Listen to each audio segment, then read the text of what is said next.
everybody, and welcome to the Makers of Minnesota podcast, where we talk to cool people doing cool things. And I'm here today with Nicolle Nelson, and she is the jewelry designer for Delicacies Jewelry. And Delicacies is so adorable. It takes images from the food world and turns them into jewelry. Welcome to the program, Nicolle. Thank you so much, Stephanie. It's great to be here. Yeah, so we think a lot, and I know you have pineapples in your line because that's sort of like hospitality. But how did you get started making jewelry? Well, it's an interesting story because I absolutely had no experience making jewelry. And it took a lot. It actually took several years for me to even get enough experience making jewelry to start this company. But as you know, probably we live in Merida, Mexico for the school year. And it was like, I think it was 2012. I know it was 2012. And my husband, daughter, and I all came down with dengue fever. Oh, okay. From mosquitoes. Yes, exactly. All three of us at the exact same time. It was terrible. And I was like on my couch, and it was a miserable 3 weeks, honestly. But I had what can only be described as a fever dream. And I literally looked down at my wrist, and I saw the first leather garlic bracelet that I ever designed on my wrist. And once kind of we had, gotten better, a little bit recovered from dengue, I told John the idea. John was in the food industry at this time, working with Andrew Zimmern. Yep. And he's like, that's a great idea. You should maybe do something with that. So I did the research. I kind of, found people to help me manufacture the leather, and then trying to figure out how to cast the sterling silver pieces. And about two and a half years later, we were able to go to market and launched a website, and that's how it all started. And you started with the leather bands that had sort of the silver food items, we'll call them. I don't know, for lack of a better. And now you're like, you have 24 karat gold. You have, do they call it faux gold? I don't know what they call that anymore. Yellow plated. Yeah. We do yellow plated. We still do sterling silver. We do yellow plated. And those are our two most popular, but we also cast in 14 karat gold. We cast gold and diamonds, and we also do pave pieces, which. Oh, that's so cool. But yeah. We don't really make the leather bracelets anymore. So we're kind of slowly trying to get out of those. They're still on the websites, but yeah, I think we're gonna transition into metal bracelets now. So tell me about the Merida, Mexico connection, because how did you go from being in Minnesota to raising your daughter and having her go to school in Mexico? Well, another interesting story. We adopted our daughter from Colombia, so she's Latina, and we really wanted to come up with a way to be able to raise her, not only learning the language, but also kind of living in a Latina culture. And Colombia is really far and really hard to get to. And John was traveling back to the United States very frequently. So we just kind of, thought Mexico, and we love Mexico. We got married here in 98. I think I told you in Ixtapa, Zihuatanejo. Yep. So we've always just had a thing for Mexico. And we've been here now for 13 years. And we've been really lucky. It's just a lovely place to raise a family. Just wonderful, actually. Merida is kind of a lot of expats are there. Is that correct? There's a big population. I don't think it's as big relatively as, say, like San Miguel de Allende or like maybe there's a fair amount of expats here. Absolutely. Yeah. From all over, from Europe and Canada and the United States. Did you learn Spanish? I did. I kind of knew it before, but it was really rusty. So I've gotten a lot better. My daughter's still horrified by it. So she'd be horrified by you anyway, just because that's how daughters are. Exactly. You have a daughter, right? Yes, I do. It's what we do. We're just, cuts. Yeah. But she helps me out. She gives me some pointers, helps me write all my notes to my teachers. That's right. Yeah, exactly. So where did you grow up? I grew up in St. Paul, Minnesota. And from that experience of growing up in St. Paul, and do you come back then in the summers then, or how does that work? Yes, we absolutely love our Minnesota time. I wish I had more Minnesota time, honestly, because there's so much great things happening there. But we come back, she gets like 8 weeks off for summer vacation. We've got a little, we have a duplex in St. Paul, and we rent half of it out, and then we keep just half of it for ourselves. But yes, we do come back to Minnesota. I love it. Favorite place to be in the summer. There's nothing better, right? When you come in the summer, what do you like? What restaurants do you like to eat at, or is there favorite spots? Oh my God, totally. Well, first and foremost, I got a shout out to Everest on Grand. I don't know it. Of course. Place like the Momo is there. It's the reason we have a Momo in our collection, because Tibetan Everest on Grand is like, it's one of our faves. God, there's so many places. I mean, Spoon Stable, where else? Jorge Guzman, Petit Leon. Yes. And he's Yucatecan too. Yeah. Yeah. Where else? I mean, there's Red Rabbit that's right in my neighborhood that I go to a ton. There's, God, I can't even think now. That's plenty. You got Golden Fig. You're kind of in my old stomping grounds. Yes, I know. Hyacinth. Yeah. Oh, Hyacinth. Yes. We adore that place. It's Me so too. Great. Yeah. There's so many great restaurants in Minneapolis these days, and St. Paul, of course. So when you're in your travels of your food life, like, what makes you think that this piece of food will be a good jewelry representation? Well, some things translate and some things don't, actually. A lot of I can, like the tomato that I sent you. That's one of our most popular. I think it looks beautiful. It's just kind of like a round disc with just a little bit of interesting detail to it. Our pasta has been insanely popular, and I think they translate really well. It's just kind of like a light bulb moment for most people, and they immediately get it. The chili pepper, again, it's so easy, right? It's like people see it, they immediately know what it is. It's iconic. Something that we've tried that we tried like 4 or 5 times and it just never really worked. Cauliflower. Interesting. Yeah. It either looks very tree-like or like just a really, terrible growth that you don't want to wear.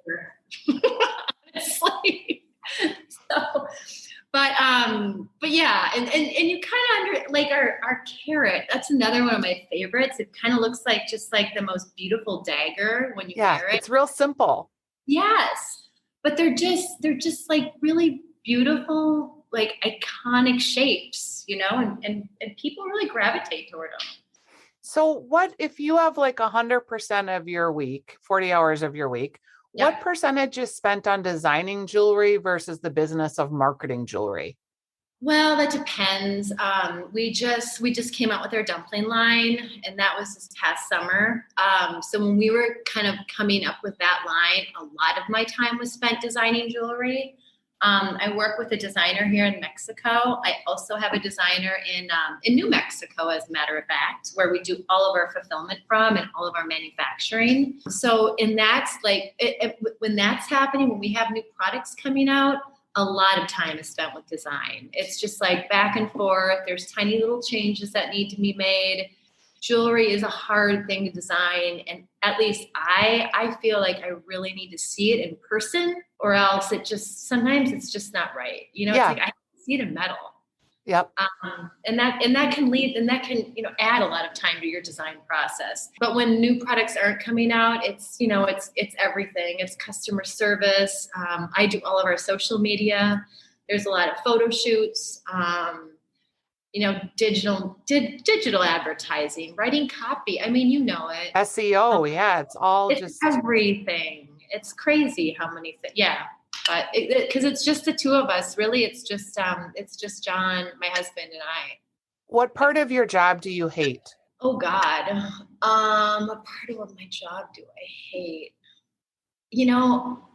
I actually, for the first time in my life, I really, really love what I'm doing. And because I did PR for 17 years before I started this company. And so there is a lot of things that I didn't like in PR. Yeah. which is why I got out of it. But I don't even know what I hate. I'm sure That's pretty gratifying that there's not one thing you can think of, because most times people sort of have that thing right at the top of their list. Yeah, I know. And here's the thing, what's hard for me is customer service. I do it and I do it gladly, but we try to get back to our customers, and we do it all ourselves still. So although it's such an important part of our company, it's one of the most important things. It's hard because you're doing something, you're just like rolling with it and you're super productive. Something, a customer service issue comes in, I drop everything. Yep. And then kind of deal with that. So it just kind of like shakes up my day a little bit. Yeah. But again, I would say to be able to have customers to service, like I could never hate it. You know what I mean? Yeah. It's amazing. And it's a gift. Yeah. I get that. Because we had plenty of years where there weren't that many customers there. You know what I mean? Yep.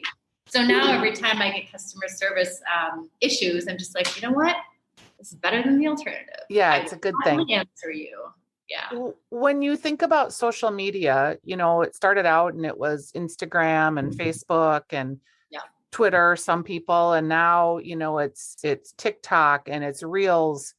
Have you been able to keep up with all of that? And is it stressful for you or enjoyable? Because you're creative, so maybe you like it. I am. The advent of social media, I would say, is why I started kind of looking to get out of PR. I didn't know if I wanted to, throw myself completely into that completely different area. And you really, as a PR person back then, you needed to come up to speed on it pretty quickly. Yep. For the first few years, I hired somebody to do all of our social media. And a few years ago, I took it over for myself, and I do love it. It's very gratifying. I love just like putting messages out there and showing the jewelry and just kind of trying to educate people about like what food means and what food memories can mean and things like that. But yeah, TikTok, I've never made one. It's not easy. I really need to, but it scares me a little bit. And Reels, I've gotten into them. But we have a lot of really great, relationships with influencers. And so I've reached out to some of my favorite influencers that we've worked with over the years and kind of have asked them for their help. So I've sent them products, and we're actually paying them as well to start creating those reels for us. Just kind of, I can do them and I've done them, but the quality isn't there. I'm just not sure-footed enough on that ground yet. Hopefully I'll get there, but we've had some really great luck hiring influencers to do what they do best. Can you talk through, for someone listening, maybe how they might go about doing that? Like, do you identify, call them, sort of, how do you start that relationship? And how do you, what is the going rate for a reel? Well, that depends on the person for sure. And we probably have worked with, over the last 7 years, we've probably worked with 400 influencers, and we do a lot of giveaways and we send out a lot of products. We have a give back component to our line that a lot of these influencers, they just love it. They love our products, they're foodies, so they get it, but they also love the give back component. So we've been really lucky with that, just to be able to establish some of these relationships with these really amazing content creators. I would say what I do is I just reach out, I DM them, and I just, I love your feed. I love what you're doing. This is who we are. Can we send you something? And oftentimes, it's definitely not quid pro quo. I never assume that they're going to do anything. And when they do, it's, it's amazing. But even if they don't, just even having them wear our pieces during, their social media and what they're doing when they're recording themselves, it's pretty cool. But I'll just DM them, and then I'll send in some information about, the reel that we want to do, and see if they have any better ideas. Oftentimes their ideas are much better than mine. Right. They're coming from such a fresh perspective, something that I just don't have anymore.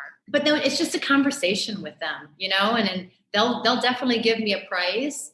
I always offer, trade, but we're happy to pay, outright for it as well. Sure. Is there I know with followers for I think it's 100,000 followers kind of equated to, anywhere from $5 to $10 for a reel. Is there anything that equates with followers, or is it more just price per video? It's, okay. So, and I mean, we've just started doing this. Sure. It was literally my New Year's resolution this year. Good for you. Yeah, I know. I was like, I have to get on this reel thing. But yeah, so I've reached out to 3, maybe 4 people. And some of them have, larger followings. Some of them have smaller followings. And so I'm sure the people with 100,000, I haven't even reached out to anybody that big, honestly.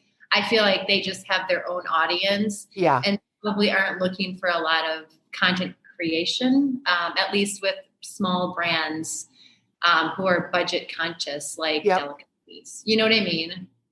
But it's been amazing what I've so far I've received some reels from 2 of them. And I mean, the quality is fantastic, super professional. I will not hesitate to continue doing this, honestly. And what do you think?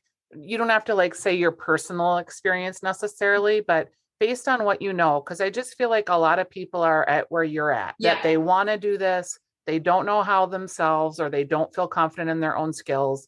They're small businesses like you. So is it $100? Is it $500? What is generally that number that they could plan for in their head? Okay, so I'm going to give you a range, but it's a range that I found. It's anywhere from 100, and these are probably 8 to 15 second reels. So they're pretty short. I would say anywhere from 150 up to 400. So it's a big range, and it kind of depends on, the content creator. Of course.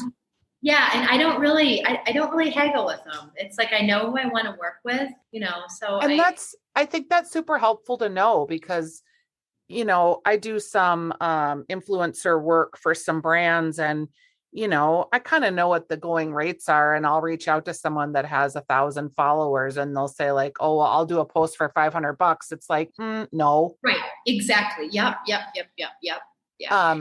I think too, for you, because, eating in a restaurant or showing my food is okay, if it's the right person showing your food and they know your sensibility. And I'll use Hyacinth as an example. They've never paid me for my work. I just love that restaurant. So when I eat there, and Ricky goes to the trouble, my husband has an allergy. So he goes to the trouble of customizing a menu that he knows my husband can eat. So when we sit down in there, he'll have the server bring over this is what your husband can eat tonight. Now, there's no amount of money that I could, that is just so incredible and so full of service and hospitality. And it makes me want to go to that restaurant every night and to recommend it to everyone I know. And he doesn't have to pay me for that, because it is a genuine, I just think he's great. And the service and the food and all of that at Hyacinth is amazing. But, for other types of folks that maybe they don't have that recognition, maybe you put out your maple syrup and I don't know who's going to eat your maple syrup. But for you with jewelry, it is a little bit different, because it's beautiful. And you can see, would you wear that? Is it your style? Is it easier to make a sale from social media? And I'm assuming you sell right off of the gram. We do. We do. Yes, it is. We do get a lot of sales from. Yeah, I bet. We really do. Because people can see your jewelry. Our jewelry is really small. So in a retail environment, it's really difficult to display. I've tried, and it's really, we don't sell well in retail. But on Instagram, where you can get up close and personal with it, digital marketing, I would say the same thing. Yeah. And then we do a pretty robust business with our digital newsletters, our email newsletters, and that's I bet. Yeah. But it is. It's our jewelry is certainly not for everybody, but our people, our tribe, they love it. and these people, I mean, the word of mouth is huge for us as well, honestly. When I think about too, like when I started doing stuff on the Jason show, they started calling me the tomato lady. I don't even know how I became the tomato lady. I think I just, I was doing like, in August or September, anybody who grows tomatoes, you're the tomato lady, because you're just like trying to figure out. I couldn't bear to leave one tomato that I started from seed go, Oh, totally. So, well, you're going to want those tomatoes come like January. Yes, you do. I'm still actually, I'm getting to the point of the season where I'm trying to use up all of my freezer things, and because I have so many, but your jewelry feels very personal. When someone says like, "Oh, you're the tomato lady," and I show them the tomato, it warms my heart. No, thank you. That means a lot to us. And that's exactly what we want it to be. It's like food memories, comfort food, cooking for somebody. These are all ways that we express love. And it's like, I don't know, if you find your ingredient or that that iconic food that you would wear, it's really special to a lot of people. It reminds them of things and people and places and time. Yeah, it's exactly, we want it to be personal, It's Delicacies Jewelry, and I have a request. Yes. You ready? Anything. So I would love to have a hoop earring that has a charm on it. It's interesting that you brought this up to me, because somebody else has. That's very interesting, actually. I just was talking to somebody about this, I would say in the last 3 months. It's a great idea. I love hoops. Hoops are definitely in right now. Yeah. And I feel like it'd be pretty easy for you to make that transition if you could find the right hoop. And yeah, totally. I mean, yeah, you're right. I mean, it would just take a little jump ring and you could just like, string it right on. Anyways, yeah, no, that's a great idea. And then one ear, I could be the tomato lady, and the other ear, I could just be like hospitality, the pineapple, right? There you go. I love it. That's a great idea. I love it too. It's really fun to talk to you. I don't know. When you told me that you were like, your daughter was at school in Mexico, I was like, oh, that is such a great life. It is. It's really hot here right now, though. It's about 105 degrees, and the hot season, the heat, summer has just kind of begun a little bit early this year. And my daughter is currently without air conditioning at school. So bummer. I know, it's a total bummer, but at least they're back in school. So I have nothing to complain about. Well, it's a delight to spend time with you. Thank you so much, Nicolle. It's Delicacies Jewelry. We'll put links to where you can purchase your jewelry and follow her on social. And thanks for sharing your experience. It'll help other makers. And I really appreciate talking to you. No, absolutely. Thanks so much for having me on, Stephanie. All right. And when you're in town this summer, look me up. We'll go to Hyacinth. Yes. Let's do it. All right. Bye-bye. Bye.